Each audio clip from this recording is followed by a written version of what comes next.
J'appelle la communication suivante du professeur Guillaume Baudard de Clamart, analyse du bilan lésionnel et des causes de mortalité dans les premières 24 heures après un traumatisme fermé grave en trauma center de niveau 1.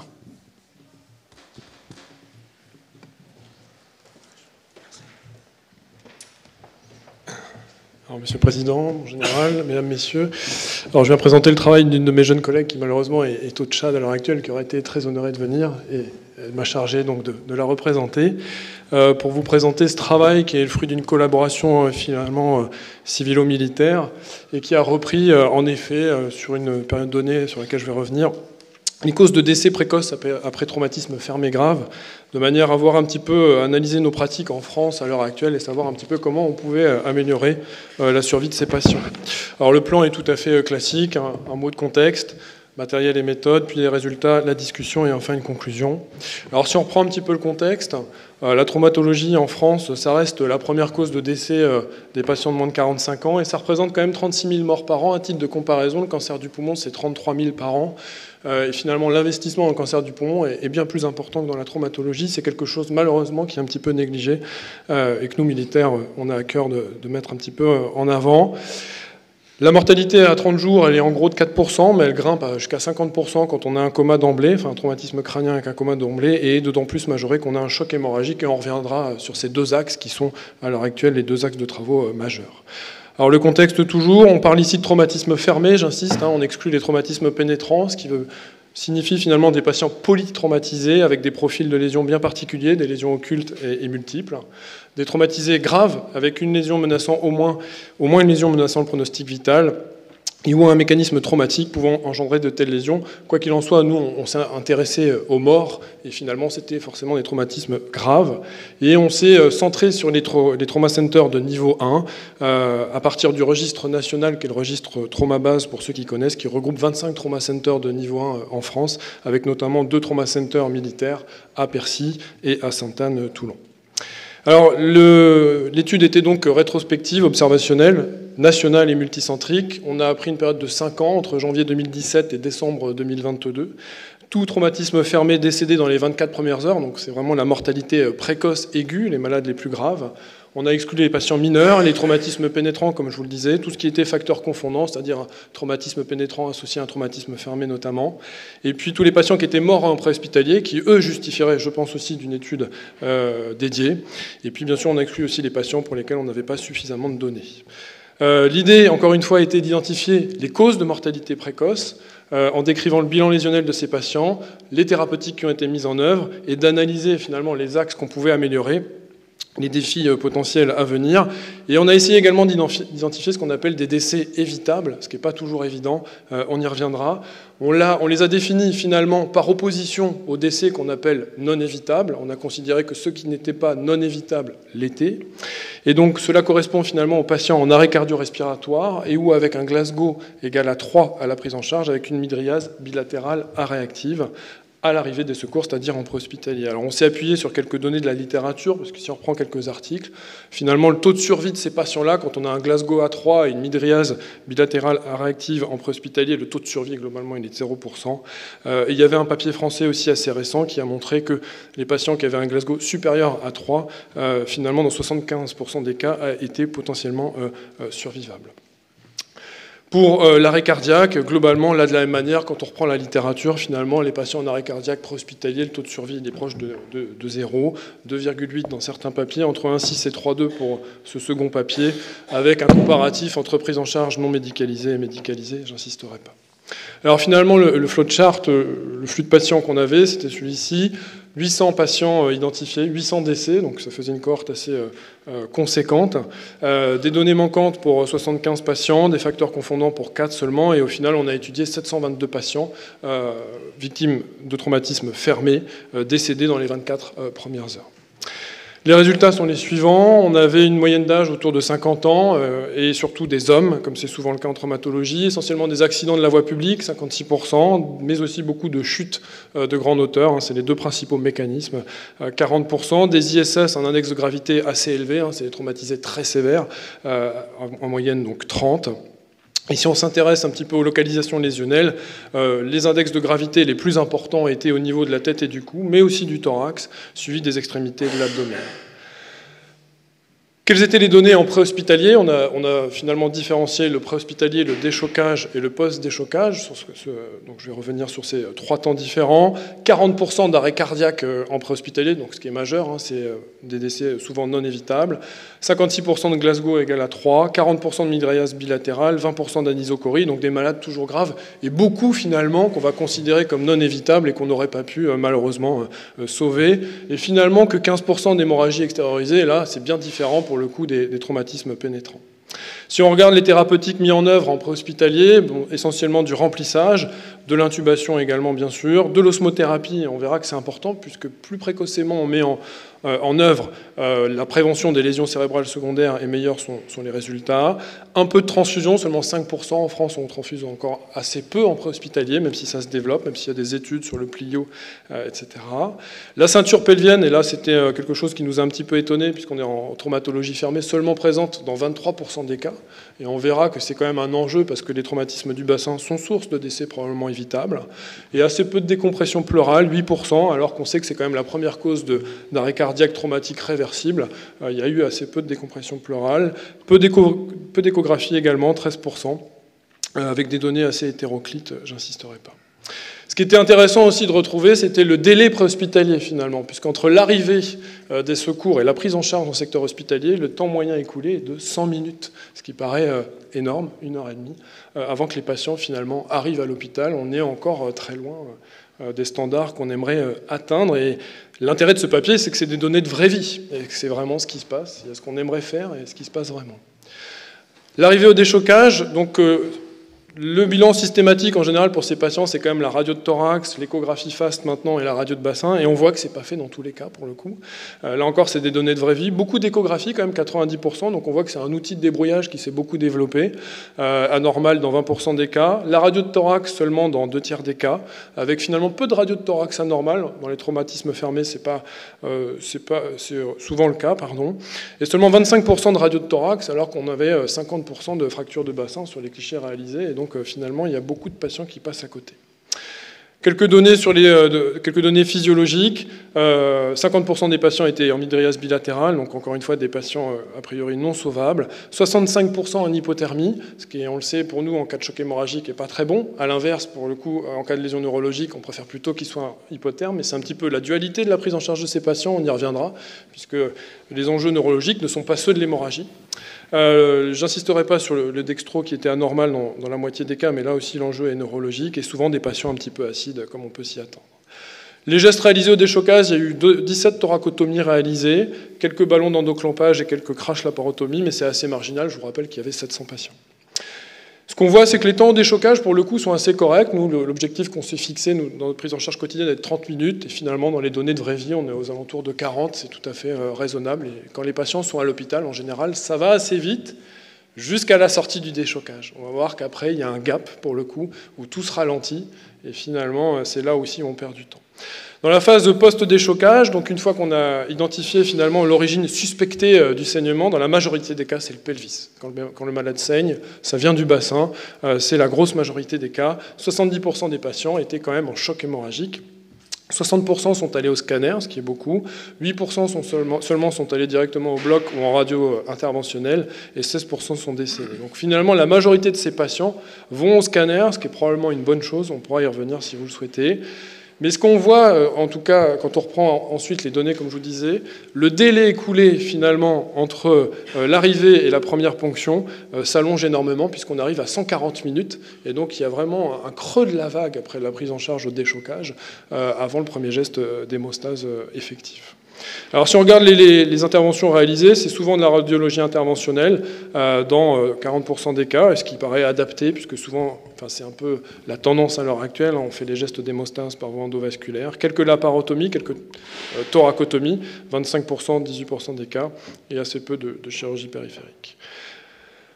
62% de lésions neurologiques, ça c'est important, donc les patients ont tous de l'osmothérapie, mais on voit qu'assez peu de patients sont managés finalement de manière assez agressive, puisqu'on a 9% de pic, alors qu'on a 60% qu'on a des lésions neurologiques. Les patients sont assez peu managés de manière assez agressive, peu de craniectomie de décompression, alors que les indications sont quand même assez fréquentes. Et surtout, ce qui est important, c'est que ces lésions neurologiques, elles sont souvent intriquées avec ce problème de choc hémorragique, là encore avec des enjeux différents, parce que pour la tête, on voudrait maintenir une pression de perfusion cérébrale, alors que pour le saignement, on voudrait plutôt une hypotension permissive. On voudrait que le malade soit chaud pour qu'il arrête de saigner, mais on voudrait plutôt qu'il soit hypotherme pour maintenir le cerveau. Et donc on est un petit peu tiraillé entre les deux problèmes. Et c'est tout l'enjeu. La mortalité précoce, quoi qu'il en soit, elle est d'abord de cause neurologique chez ces patients traumatisés fermés. Elle est en deuxième lieu de cause hémorragique. Et enfin de défaillance multiviscérale. Et finalement, quand on reprend depuis la prise en charge préhospitalière jusqu'au premier geste d'hémostase, eh ben, le délai il est de 4 heures en moyenne, ce qui est quand même énorme chez ces patients potentiellement sauvables en cas d'hémorragie. Alors les décès potentiellement évitables, dont je vous ai parlé en préambule, on les a donc analysés.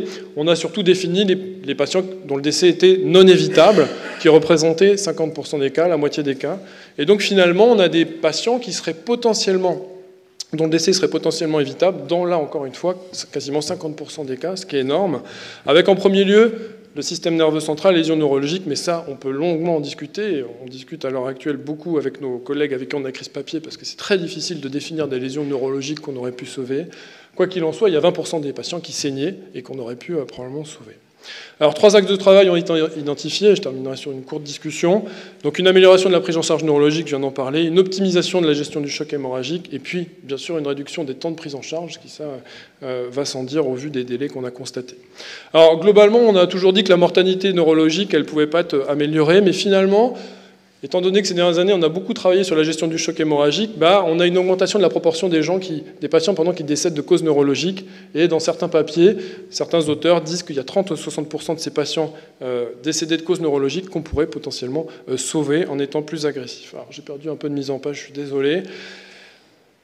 Concernant les lésions neurologiques, on distingue 2 types de lésions, des lésions primaires et des lésions secondaires. Les lésions primaires, elles vont nécessiter un geste neurochirurgical en extrême urgence, et on a vu que c'était encore marginal dans la pratique. Il y a probablement des patients qui relèveraient d'une craniectomie qui ne l'ont pas.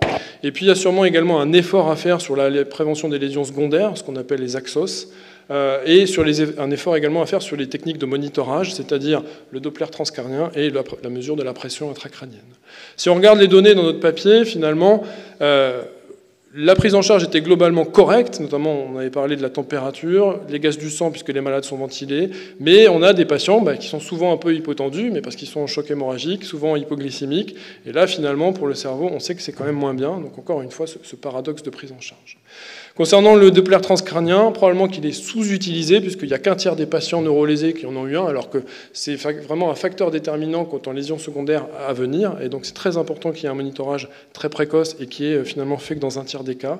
Le pose de pic, elle a été réalisée que dans 9% des cas, alors qu'on avait quand même beaucoup de patients qui étaient comateux, et avec 62% de scanners anormaux, et ça c'est des patients qui auraient probablement relevé de la mise en place d'une pic.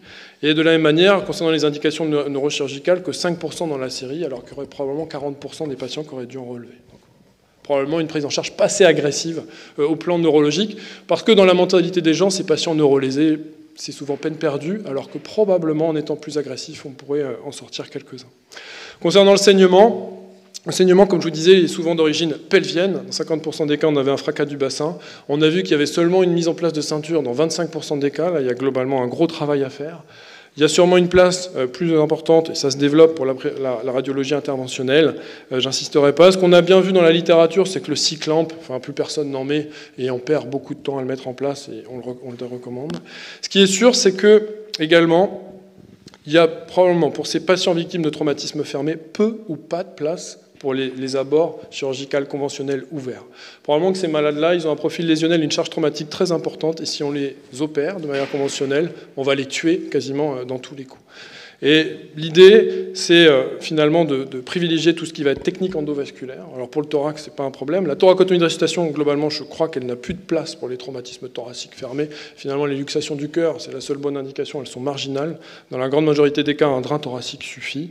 Et encore une fois, la majorité des cas, maintenant, peuvent se gérer en endovasculaire. Alors la place du REBOA, pour ceux qui connaissent, c'est le ballon d'enclopage aortique. Globalement, On s'était posé la question de savoir si on pouvait gagner du temps chez ces patients hémorragiques en mettant un REBOA, et finalement, là, les études à l'heure actuelle sont assez discordantes et on ne peut pas vraiment conclure. Les limites de cette étude, c'était que elle était rétrospective, c'est qu'on avait un biais d'information et beaucoup de manque de données. C'était une grosse, beaucoup de centres hétéroclites. L'hypothèse, globalement, la mortalité, on le sait, elle est corrélée à la gravité initiale. Ce sur quoi on va travailler, c'est la notion de décès évitable qu'on doit encore un peu mieux définir. Et l'idée, c'est d'avoir un prolongement de ce travail. On est en train de travailler avec la BSPP et les SAMU pour aller maintenant ressortir ces dossiers des patients qu'on a considérés potentiellement évitables et les analyser en profondeur et savoir, encore une fois, qu'est-ce qu'il aurait fallu améliorer.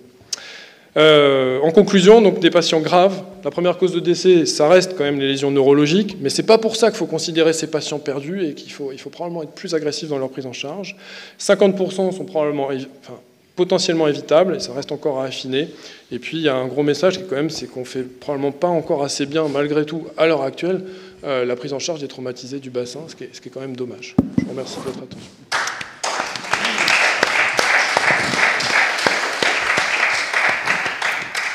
Merci Guillaume pour ce travail qui illustre bien le gap qu'il y a entre ce qu'on dit, ce qu'il faut faire et ce qu'on fait dans la réalité globalement. Oui, c'était intéressant justement de se confronter à la réalité. Ouais. Est-ce qu'il y a des questions ou des commentaires? Je vous félicite pour cette communication vraiment extrêmement intéressante. Alors, on a eu une réunion à la Fondation Les Gueules Cassées qui réunissait les 5 académies il y a un mois. On doit se réunir d'ailleurs le 3 juillet.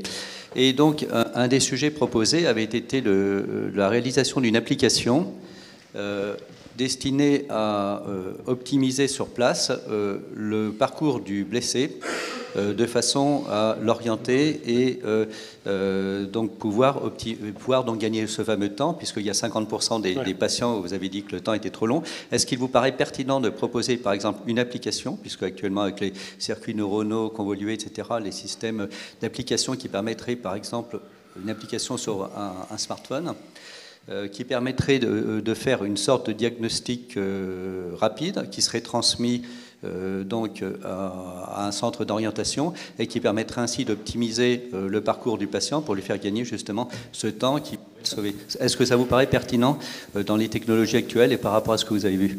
Alors, oui, ça serait probablement intéressant, mais normalement, l'organisation du territoire à l'heure actuelle, elle est maillée par des trauma centers de niveau 1, qui à Paris, on est 5, ou 6, j'ai un doute, 5, 6, on est bien d'accord. Et en province, c'est souvent les CHU. Et normalement, la règle, c'est que le trauma center de niveau 1 n'a pas le droit de refuser les patients. Et à l'heure actuelle, on est confronté à ce problème, notamment à Paris. On a récemment eu deux jeunes patients qui sont morts en préhospitalier d'une plaie thoracique parce que personne ne voulait les prendre, parce que personne n'était disponible. Et parce que les gens ont perdu en compétences. C'est-à-dire qu'à mon sens, un chirurgien viscéraliste doit être capable de rentrer dans un thorax pour régler un problème hémorragique. Et ça, maintenant, tout le monde a peur, tout le monde se cache derrière le problème médico-légal, alors que ça ne devrait pas être le cas. Normalement, ces patients-là devraient être amenés au trauma center le plus près, sans poser de questions, et la régulation, finalement, ne devrait pas s'interroger. Donc là, il y a des gros travaux qui sont en cours à l'ARS, notamment.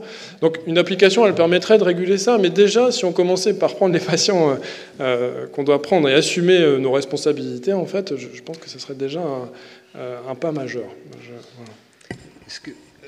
Monsieur le secrétaire perpétuel. Est-ce que vous avez regardé s'il y avait des centres qui marchaient mieux que d'autres? Si le résultat était variable? Non, on n'a pas comparé les centres. Non, parce que la question, c'est aussi, est-ce que les gens arrivent aux bons endroits assez vite? C'est une question, par exemple, que les neuroradiologues se posent pour les AVC. Toute leur problématique, c'est ça. Et donc là, vous dites, c'est bien s'il y a de la radiologie vasculaire, s'il y a éventuellement de la neurochir, vous voyez. En fait, ça fait partie du cahier des charges pour être trauma center de niveau 1. À partir du moment où les centres sont accrédités, ils sont censés avoir ce plateau technique. Donc de la radiologie interventionnelle, de la neurochirurgie, de la chirurgie bien sûr viscérale sur place et orthopédique, et puis la capacité de recourir à une équipe de chirurgie thoracique, vasculaire ou cardiaque. Ça fait partie du cahier des charges en fait. Et donc, mais la pratique veut que quand la régulation essaye d'appeler un trauma center, soit le bloc est occupé, soit le chirurgien n'est pas disponible. Mais donc ça, c'est vraiment une volonté politique. Enfin, il faudrait que les gens acceptent que ça fait partie des règles du jeu. C'est 33 000 morts, enfin 37 000 morts par an. Je pense que ça justifie qu'on s'en occupe. Ouais. Oui, néanmoins, j'ai un problème de polyvalence. C'est-à-dire que moi, j'ai des internes qui arrivent pour faire de l'arthroscopie. Et alors, quand je leur dis l'arthroscopie, d'accord, ils me disent que du membre supérieur. Ouais. C'est-à-dire qu'on arrive à une hyper-spécialisation, donc effectivement, ils ne sont plus capables d'ouvrir un thorax. Oui, mais c'est un vrai problème qu'on connaît tous à l'heure actuelle, et je suis complètement d'accord avec vous.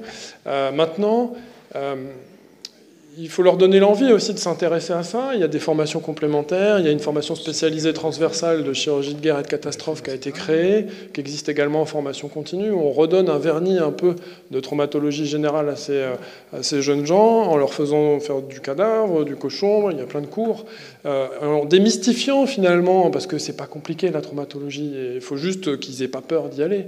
Et c'est tout, à mon avis. Il faut leur redonner envie aussi. Je pense que c'est aussi la responsabilité des patrons de service, d'imposer à leurs jeunes gens de garder une certaine polyvalence. C'est important. Mais c'est probablement plus compliqué qu'avant, parce qu'avant, il y avait tellement d'accidents de voiture, forcément, on en avait si souvent qu'on était confronté à de la traumatologie. Là, ça a quand même beaucoup diminué. 10 000, 3 000. On est passé de 12 000 en 1972 à 2 000 maintenant. C'est vrai que la traumatologie, elle est responsable quand même de 36 000 morts. Hein. Ouais. Mais c'est pas quelque chose qui croît. Mais ce qui fait plus peur aux gens, c'est surtout le fait de s'hyper spécialiser. Comme vous disiez, les arthroscopies, etc. Alors, les formations que nous organisons avec la chaire de chirurgie, notamment au bénéfice des chirurgiens civils, comme la FST, le chirurgie de guerre des catastrophes et le SMAF, contribuent à redonner confiance à des chirurgiens, à leur redonner confiance dans des gestes techniques.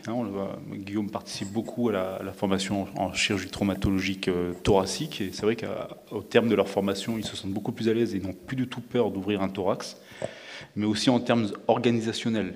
On leur apprend aussi à gérer un blessé sans trop perdre de temps au déchocage. Là, les chiffres que nous avons vus sont un petit peu ahurissants. 100 minutes pour venir au le déchocage, ça va. Mais c'est mais avant. En post-déchocage, il y a encore une centaine de minutes. Ouais. Donc là aussi, dans l'organisationnel, il y a des progrès à faire. On le vit, ça, en vrai. On voit bien qu'après le déchocage, il y a un énorme flottement, quand le malade part au scanner. Alors, les trauma centers ont été désignés par les ARS par leur capacité dans les différentes... ils ont un service de chirurgie thoracique, ils ont un service de chirurgie... C'est juste là-dessus qu'ils sont certifiés. Là, à l'avenir, avec la DGS, on pense certifier les établissements par une espèce de certification où on viendra sur place et on fera des sortes de cas cliniques. On verra si les équipes sont réactives. Et ce ne sera pas forcément des centres qui ont tous les plateaux techniques. Ce sera des centres où il y a des équipes qui sont motivées en pluridisciplinaire. Merci beaucoup pour cette belle communication.